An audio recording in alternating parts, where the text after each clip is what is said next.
Hey, what's going on, guys? Avenger Vast here, bringing you another Marvel Legends tour review of the Marvel Legends Scarlet Spider-Man from the Rhino Wave. This is a really cool figure. Believe it or not, I like it more than the Pizza Spider-Man that everyone thinks is one of the best. I don't think so, but I like this figure more than that one. So let's get into the accessories of the figure before we get to the figure itself.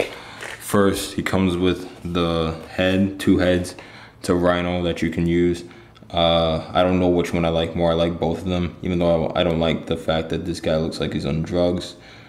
I like the fact that this one's more serious, but either way, I like the paint job and the way that the neck moves and the sculpting and everything. So that's very cool. I can't wait to build that. And he also comes with these pair of hands.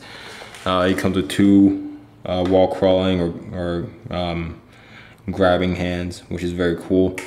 Comes with two fists, which you see the other one is over there. Comes with two web shooting hands, so that's very cool. So the figure itself, man, very, very cool. A lot of fun factor to this guy, man. Like, I was not expecting to like it as much as I did. I was actually looking forward to it, but not as much as I thought it was. So, getting to the figure, head sculpt looks very cool. I like that. It looks serious. Like, that is very like important for a Spider-Man figure to me. Like, Spider-Man is seen as goofy, but he needs to be serious all the time. So I like the fact that you get that seriousness in this guy. The hoodie looks very nice. You can see that these strings can actually move. The logo looks very nice. It actually carries through the back, and same throughout here. And you can see the hoodie right there. The spider belt looks very cool. I think that's what it's called. That's very cool. And these pouches at the bottom of his ankle, so that's very cool, and they're actually painted very nice. You can see the silver button. That's very cool. And the rest is just simple, man. Like, this is what I like. Simple figures, but very cool. And something that I think is very, very awesome, the fact that you can remove the web shooter. And if you want it, you can take the Pizza Spider-Man and you can put it on here. So that's very cool. Like, that's something that I don't think we've ever gotten on a Spider-Man figure, and that's very important because his web shooters are very important to his character. Now, the articulation is very cool, even though it's missing some parts.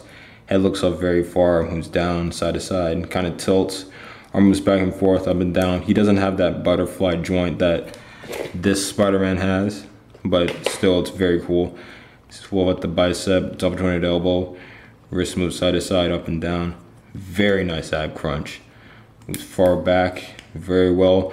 And the problem I had with this one, it did not move back as far as this one moves back. So that's very cool. He has a waist swivel, and the thing that's funny is that the little knobs that are right here carry out through the hoodie, so that's very cool. You can actually move it without this belt getting in the way. So that's very nice. Legs move out very far. Again, this figure had a problem with the legs moving out.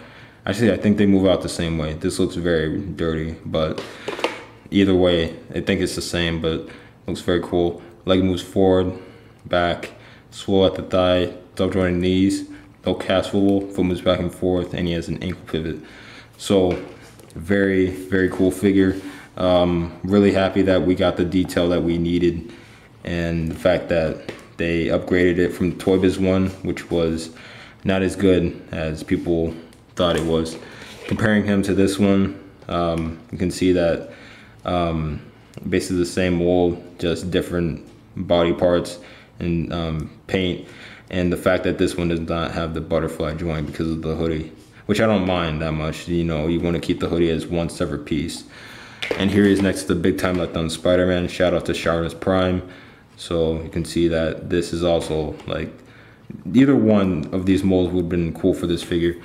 And if you really wanted to, like, get a Ben Reilly head, you can use the Steve Rogers head, which looks okay. Or you can use the Ronin head that came with the Ronin figure back in 2008 or whatever. It looks kind of big, but it still works. So yeah, very cool figure. I'm gonna give it a 10 out of 10, man. Like, I don't think I have any problems with it. Like, even though it doesn't have shading, it doesn't bother me. It's very cool. So 10 out of 10 for me. Pick up this figure. He's probably going to be a peg warmer, so it's even cooler. So get it if you can, and I'll catch you later.